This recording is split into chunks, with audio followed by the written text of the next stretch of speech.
Hey, welcome to this video series. This is Dr. Barry Burns with Top Dog Trading, and today we're going to talk about day trading rules, specifically with regard to Fibonacci retracement levels.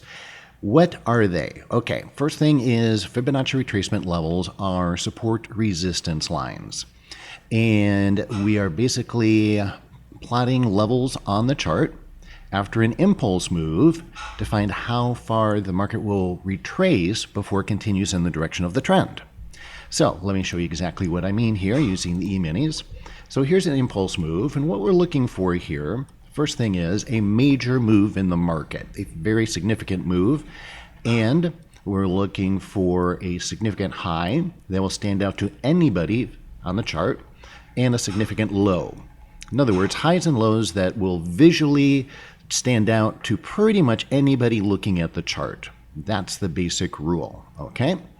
Now, after we get the impulse move, the question is, and the rule that we're going to apply is, if we want to trade in the direction of this trend, now we have a retracement, and it retraces. Okay, we can see in hindsight it went this far, but if we're trading in real time, we don't have that benefit. We want to know, well, is the market going to retrace maybe just this far and then go down?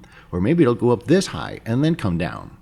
How would we determine that the market will only retrace this much? In other words, this would then be a great entry point to then take a short in the direction of this original trend. And that's the question we're answering with today's day trading rule on Fibonacci. All right, so first of all, let's look at what these Fibonacci numbers are. Let's bring those up so that you can have them on your chart. So here are the numbers that I use, and we're going to specifically look at these. Remember, this is a percentage of how much the market retraces back toward the initial impulse move where it started. So we've got 0%, if it doesn't retrace at all, 23.6, 38.2, 50, 61.8, 76.4, and 100. So those are the numbers that we're using. You can write those down if you need to, import them into your own charting platform, and I'll show you what it looks like here in just a moment. So we go up here to our Fibonacci retracement drawing tool. We start here, that's the beginning of our impulse move. We bring it down to the bottom, and now you can see these numbers draw on the chart. So this is where we started from. If the market goes down here and it doesn't retrace at all, how much is it retracing? 0%. If it goes all the way back to where we started, it retraces 100% of the move. So then we have these ones in between, 23.6, 38.2, 50, halfway, 61.8, and 76.4. So as you can see, now we're just going to be using this tool from this point on. Now, here's the tricky part that a lot of people don't talk about with Fibonacci retracements for day trading. And by the way, this works for swing trading, it works for E-minis, stocks, forex, whatever. So we come to our first Fibonacci retracement, and these are support resistance levels is essentially what they are. The reason that I'm doing this video is because I did another video on invisible support resistance levels where I talked about floor trader pivots, and I talked about mid pivots. And one of the people who watched the video put in a comment asking me if those were Fibonacci levels. And I said, no, they're not. Those are different. And I promised that I would do a video on Fibonacci. So here it is. But here's the big question. Here's the tricky part. So we have a resistance level right here, the 23.6% retracement of this impulse move, right? How would we determine whether that level is going to hold and the market will continue to go down from there, or if it'll break through? See, in this case, it breaks through. So that resistance level didn't work. This time, which one worked? Well, the 38.2 worked, right? That's where it went to. Whoops. It went to there, and then it continued on down. But it could have also gone to 50, or it could have gone to 61.8, or it could have gone to 76.4. Heck, could have gone all the way back to 100% or even above. So the big question, the tricky question here that very few people will answer for you is fine, everybody, or not everybody, but a lot of people know how to draw these levels, but they don't tell you the secret. How to determine which one of these will be the final resistance level that will hold and then the market goes down back in the direction of the trend after that. Because, and that's so important, because that, my friends, that's going to be your entry point to go short. So let me show you how to do that. So now I've added the cycle indicator to the bottom of the chart, and this makes all the difference in the world. So as I said, Fibonacci levels, as well as some other levels like pivots and so forth, they give us price levels where we would look for potential highs and lows on the market.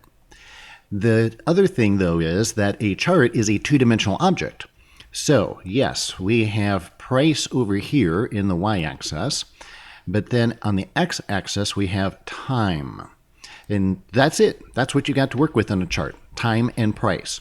So we are looking for the confluence of time and price in order to find where and when the market is going to put in a high and then continue back in the direction of the trend. So the Fibonacci levels, they give us potential prices where the market could top out. But what we also need then is time, and that's where the cycle indicator comes in. So you'll see here, this is a topping of a cycle. The key element here is where it turns from green to red, right in there. And then we match that with the price level. So again, time and price, and that's what helps us determine that, all right, this is a good place to go ahead and re-enter the market and go short, and that's how we do it. Now, the price is pretty easy. The cycle indicator is a little more tricky.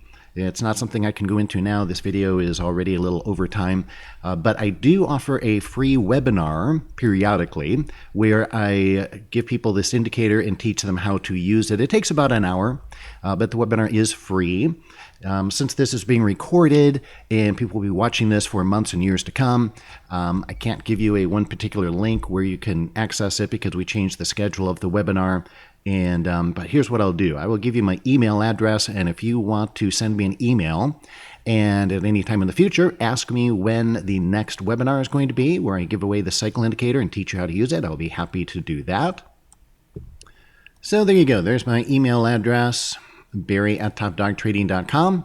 Send me an email if you'd like to attend one of those free webinars about timing your entries, and we'll let you know when the next one will be. Whatever month, year, decade you respond. Okay, so if you like this video and you're watching this on YouTube, please click the thumbs up icon below and leave a comment telling me what you'd like me to cover in future videos. Also, I'm giving away one of my favorite trade strategies. It's called the rubber band trade, and it has an extremely high win-loss ratio. It's a very simple strategy. You can learn it in about 26 short minutes. Get the video explaining that trade strategy absolutely free by clicking on the image in the top left corner, or if you're on a mobile device, please click on the little eye with a circle around it in the top right corner of this video, or also the link is down in the description. And once you do that, I will personally email the video to you.